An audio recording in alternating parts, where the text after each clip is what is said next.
여러분 안녕하십니까. 식스센스 시작해 보겠습니다. 지난주 금요일부터 파란불을 켰던 시장, 이번 주도 여전히 시장은 휴일 분위기입니다.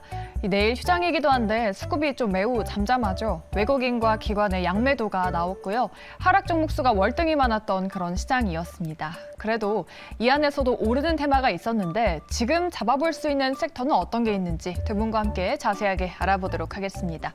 오늘은 이화진 과장 그리고 이지은 본부장 나와주셨어요. 두 분 안녕하십니까? 안녕하세요.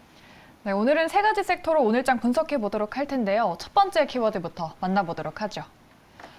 네, 첫 번째는 단연 오늘도 강했던 리오프닝입니다. 지난주부터 시작된 리오프닝의 질주가 이번 주도 이어지고 있습니다. 이제 중국 관광객이 단체로 좀 한국행이 가능해지면서 관련주가 강하게 올라와주고 있죠. 아무래도 수급이 이제는 이슈가 나오는 리오프닝 쪽으로 좀 모이는 것 같은데 이 흐름이 얼마나 이어지게 될까요?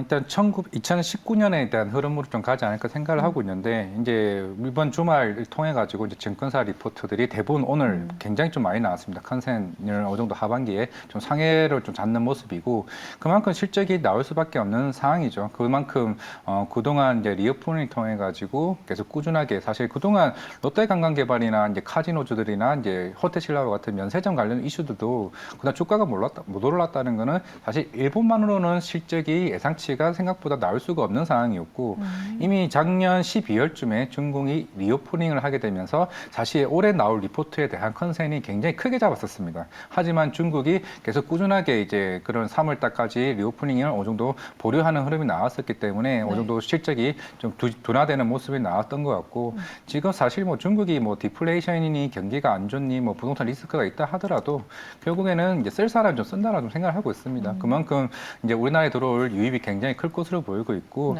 결국 순서대로 얘기하게 되면 면세점, 호텔신라나 글로벌 텍스프리가 가장 큰 수혜를 받을 것으로 보이고 있고, 그 다음이 좀 카지노까지는 어느 정도 예상치보다 굉장히 크게 나올 수 있는 부분이기 때문에 하반기는 제가 봤을 때는 그동안 반도체 2차 전지 섹터가 좀 부진이 될 것으로 보이고 있고, 여기에는 이제 주도 섹터에 대한 흐름이 어느 정도 중국 소비재 쪽으로 크게 움직일 수 있는 흐름이 아닌가 생각하고 있습니다.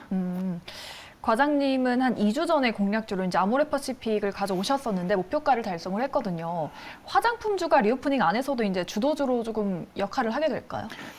그동안은 이제 우리나라 이제 인디 화장품들이 올라갔던 이유는 북미 시장에 타겟으로 했던 회사들이 많이 올라갔었던 것 같고, 아모레퍼시픽 같은 경우도 바닥에서 올라왔던 이유는 사실 중국 쪽이 아닙니다. 그동안 이제 중국 매출 비중이 한 35%에서 38%였다가 굉장히 비중이 축소가 됐고, 오히려 북미 시장 쪽이 YOY 기준으로 2배 이상 성장을 했었기 때문에 시장에서는 그동안 이제 중소형 화장품단에서 이제 구조적 변화가 생겼는데, 결국에는 이제 대형 화장품단에도 이제 이런 흐름이 본격적으로 나오다 보니까 시장에서는 이제는 바닥을 쳤다라고 이제 인식이 나왔었기 때문에 그렇게 이제 3, 4분기 때 시장을 봤었고, 물론 이제 중국 통해서 어느 정도 중소형 화장품단은 제가 봤을 땐 부진할 것으로 보이고 있습니다. 이미 중국은 로컬 브랜드 프로야나 이런 화장품들이 이미 그 시장을 어느 정도 다 선점을 했었고, 이제 나머지 이제 고가 라인에 대한 화장품에 대한 기대도 좀 해보지 않을까. 면세점이나 우리나라 와가지고 설화소 같은 고가 브랜드를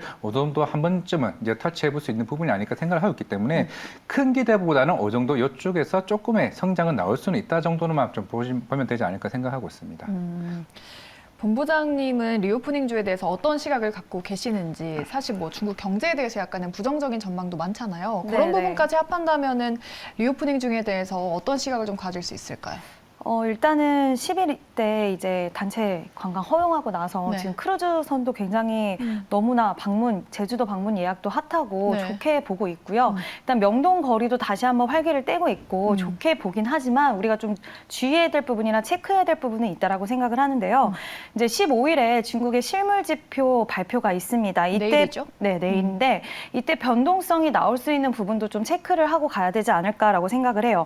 지금 현재 중국이 물가 지표 지표가 마이너스를 기록을 하면서 디플레이션 가능성도 제기되고 있는 상황이거든요. 그래서 이거를 기준으로 해서 만약에 경기 불안 심리가 진정이 되면은 관련주들 계속해서 좀 좋은 모습 나타날 수 있겠지만 만약에 불안감이 커진다고 한다면 한번 쉬어가거나 그중에서 뭐 실적이 부진하거나 좀 더 기업적인 기대감을 가져갈 수 없는 기업들은 좀 밀릴 수도 있다라는 생각 좀 의견 드리고 싶고요. 일단은 실적 개선으로 유커들이 기한하게 되면 저는 실적 개선은 가능하다고 보거든요. 네. 근데 이제 지금 초반이기 때문에 전체적으로 모든 섹터에 기대감이 실렸다고 한다면 이제 그 이후부터는 정말 실질적으로 실적에 반영이 될 수 있는 그런 섹터 위주로 좀 강세가 나타날 거라고 생각을 하고요. 뭐 면세점이라든지 아니면 카지노 이쪽이 계속해서 좀 강세가 나타나지 않을까, 좀 강세가 지속될 수 있다라고 보고 방금 말씀드린 중국의 실물 지표 공개 시점 이후에 아직까지 종목들 보유하고 계시지 않으신 분들은 그때 이후에 좀 매수 타점을 잡으셔도 나쁘지 않다라는 의견 드리고 싶습니다. 리오프닝주들 아직은 뭐 펀더멘탈을 기반으로 한 상승은 좀 두고 봐야겠네요. 네. 뭐 중국의 실물 지표가 내일 공개되니까 그 시점 이후가 아무래도 변곡점일 수가 있겠죠. 한번 지켜보도록 하겠습니다. 중국 리오프닝주에 대한 이야기 들어봤고요. 다음 키워드로 넘어가 보도록 할게요. 두 번째는 초전도체 보도록 할게요. 지난주에 한번 급락이 나왔을 때 뭔가 이제 꺾이는 건가 싶었는데 오늘도 다시 부활했습니다. 뭐 서원이나 덕성 이런 관련주가 상한가를 가고 뭐 사실 모두 단기 테마라고는 봤었는데 2주 넘게 가버리니까 뭔가 그런 2차 전지에 대한 포모 비슷하게 좀 오는 것 같아요. 관련 뭐 기업들 서남이 초전도체가 아니라고 했는데도 상한가를 오늘 갔잖아요. 그렇다면은 지금 뭔가 관심을 가져봐야 될지 투자 성향이 좀 공격적이신 분들이라면 관심을 가져봐야 할까요? 일단은 2주 정도 뒤까지는 제가 볼 때는 계속 흐름이 좀 지속될 것으로 보이고 있고, 물론 네이처지에서도 어느 정도 부정적 의견이 나왔었고, 인도에 있는 대학교에서도 오히려 긍정적으로 좀 나왔었죠. 그만큼 주말에는 이제 중남대 학교, 중국에 있는 학교에서 어느 정도 긍정적인 흐름이 나왔고, 결국에는 미국이든 뭐 중국이든 인도든 뭐 맞다 아니다 논쟁보다는 결국에는 당사자들이 나와야 될 것 같습니다. 결국에는 뭐 이석배 교수님이나 이제 아니면은 이제 관련된 그 퀀텀 에너지의 대표님이 직접 나오셔가지고 뭐 샘플링이 결국에는 어느 정도 나와야 그 레시피에 따라서 그 흐름이 좀 긍정적으로 나오는 흐름이 좀 나올 것으로 보고 있기는 한데, 결국에는 지금까지는 계속 꾸준하게 이런 흐름이 계속 나왔습니다. 그만큼 왜 이 초전도체가 아니라고에도 불구하고 계속 주가가 그동안 나왔느냐. 네. 실제로 뭐 아카이브나 일반 논문 관련 이슈들은 사실 초전도체 관련해서 굉장히 많이 나왔습니다. 나왔음에도 불구하고 이번 퀀텀 에너지 논문이 시장에서 계속 크게 부각을 받고 있고, 그만큼 이제 뭐 미국에 있는 빅테크 4개 회사 중에 한 군데랑 지금 계속 이제 협업까지 지금 얘기가 나오고 있기 때문에 그만큼 파급력이 굉장히 클 것으로 보이고 있습니다. 그러면 이게 2주 뒤에 실제로 지금 특허가 출원이 됐고 이게 실제로 초전도체가 맞다라고 하게 되면 그 파급 효과는 이제 어떻게 될 것이냐에 대한 흐름이 굉장히 바뀔 것으로 보이고 있습니다. 뭐 반도체에 대한 흐름 아니면 2차 전지에 느끼는 흐름, 이런 전력에 대한 흐름이 결국에는 이 초전도체가 미칠 수 있는 향후에 상용화나 이런 흐름까지 간다라고 했을 때 그에 대한 파급 효과가 크기 때문에 시장은 미리 어느 정도 주가를 좀 땡기는 부분이 있고, 만약에 아니라고 한다게 되면은 네. 그에 대한 주가는 굉장히 변동성이 커질 수가 있기 때문에 그거에 대해서는 어느 정도 어느 정도는 감안을 해야 되지 않을까 좀 생각하고 있습니다. 그렇죠. 초전도체 이 진위에 대한 논란이 좀 끊임없이 이어지고 있어요. 그만큼 이 이슈가 핫하다는 뜻이겠죠. 근데 다음 달 초쯤에 이제 결과를 공개한다고 했는데 과장님은 뭐 그때까지 지켜볼 만하다라고 보시는 거고, 본부장님은 어떻게 보세요? 좀 기대감이 조금 더 쏠릴까요? 저는 워낙 좀 보수적이고 그리고 약간 너무 하루에도 급등락이 너무 반복이 되다 보니까 일단 개인 투자자분들이 이거를 과연 감당을 하실 수 있을까라고 좀 저는 말씀을 드리고 싶고요. 네. 근데 이런 생각은 드실 것 같아요. 시장을 바라보다 보면 이런 종목이 없으면 너무 소외감이 들고 맞아요. 내가 지금 제대로 주식을 하는 건가라는 그런 약간 박탈감이 들 만한 시장이라서 예. 이런 종목들을 만약에 조금이라도 대응하고 싶다 하시는 분들은 소액 매매라던가 그리고 사실 이런 소식들이 나왔을 땐 초반에 진입하시면 괜찮거든요. 그때는 기대감이 활활 타오를 때니까. 네. 근데 지금은 주말 동안에 좋은 소식들이 좀 나오기는 했는데 언제 어떻게 또 손바닥 뒤집기 소식이 나올지도 모르고 또 해외 쪽에서는 부정적인 시각들이 지금 많이 나오고 있는 상황이라서 좀 더 부정적인 시각 쪽에 무게가 실린 소식이 나온다 한다면 또 갑작스럽게 워낙 또 무게가 시총이 작은 종목들 위주로 지금 구성이 되어 있다 보니까 갑작스럽게 급락이 나오거나 변동성이 확대돼도 이상하지 않은 종목군들 포진이 되어 있다 보니까 지금은 좀 보유하신 분들도 약간은 보수적인 부분을 좀 가지셨으면 좋겠고 신규로 진입하고 싶다 하시는 분들도 이왕이면은 결과가 이제 이르면 좀 다음 달 초쯤에 나온다고 하니까 그때 확인하고 시장성이 너무나 무궁무진하고 큰 시장은 맞거든요. 그 이후에 진입하셔도 저는 나쁘지 않다라고 생각을 하기 때문에 지금은 약간 보수적으로 좀 보셔야 되는 시기다라고 말씀을 드리고 싶습니다. 뭐 투자 성향에 따라서 다르게 전략을 세워보시는 게 맞는 것 같아요. 두 분의 의견은 약간은 갈리시는 것 같은데 여러분께서 두 분의 다양한 의견 참고하셔서 대응 전략 세워보시면 좋을 것 같습니다. 저희 세 번째 키워드로 넘어가 보도록 할까요? 세 번째는 오늘 약세를 보였던 엔터주입니다. 지난주에 JYP 실적이 나왔는데 분기 최대 실적이지만 기대만큼 못 미쳐서 그날 시간외에서 하한가를 가고 오늘 또 추가적으로 하락이 나왔습니다. 큐브엔터도 실적이 잘 나왔는데 6% 넘게 빠졌거든요. 리포트도 잘 나오고 있는데 엔터주 일단 실적 기대감이 너무 높았어서 이제 그에 따른 일시적인 실망 매물인 걸까요? 어느 정도 그동안 이제 단기적으로 아니면 중장기적으로 결국은 이제 엔터주에 대한 기대감이 계속 꾸준히 커왔었고, 이 작년에는 뭐 리오프닝, 콘서트 기대, 올해 같은 경우는 결국에는 본격적인 콘서트의 매출 기대와 뭐 굿즈에 대한 판매 이런 흐름이 나왔었는데 저는 이제 여기서부터는 매수 접근이 충분히 이제 가능하다고 생각을 하고 있고 그 이유가 뭐냐면은 새로운 모멘텀이 뭐냐라는 거죠. 결국에는 저는 이제 아까 초반에 얘기했던 중국 소비 관련 이슈가 나왔었는데 저는 여기서 엔터에 대한 무시를 하면 안 된다고 생각하고 있는 게 물론 2주 전부터 중국에서는 소비 진작에 대한 이제 정책을 발표를 했고 뭐 어제 같은 경우는 지난주는 뭐 단체 관광, 사실 어제는 외국인 투자를 제한을 풀기 시작했습니다. 그만큼 지금 중국은 뭐 디플레이션 지금 계속 뭐 제조업 지수 발표 다 안 좋습니다. 다 안 좋은 상황이기 때문에 그런다고 해서 부동산 리스크로 인해서 얘네가 경기 부양 정책도 못 합니다. 그러면 제발 너네들 돈 좀 써라.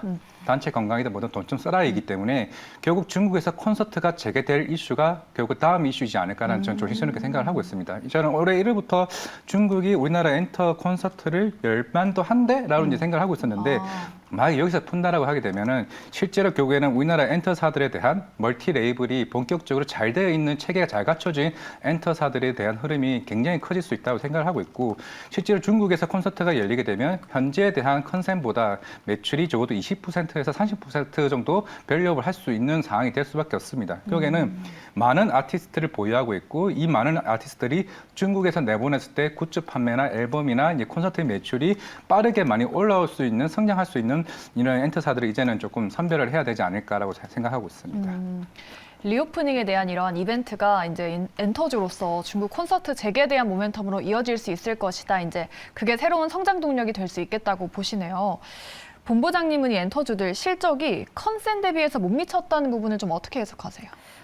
일단은 그 부분에 대해서는 저는 오히려 저도 좀 기회라고 생각을 하거든요. 일단 이 종목 그 엔터 쪽의 모멘텀 자체가 사라진 거는 아니라서 그 부분에 대해서 다시 한번 상기하실 필요가 있다라고 생각을 해요. 일단은 글로벌 팬덤이 워낙 확대가 됐고 또 고마진 앨범 판매가 계속해서 호조를 이루고 있고요. 이번에도 또 앨범 판매량 신기록을 세웠어요. 4사 합해가지고 총 1,200만 장의 기록을 세웠거든요.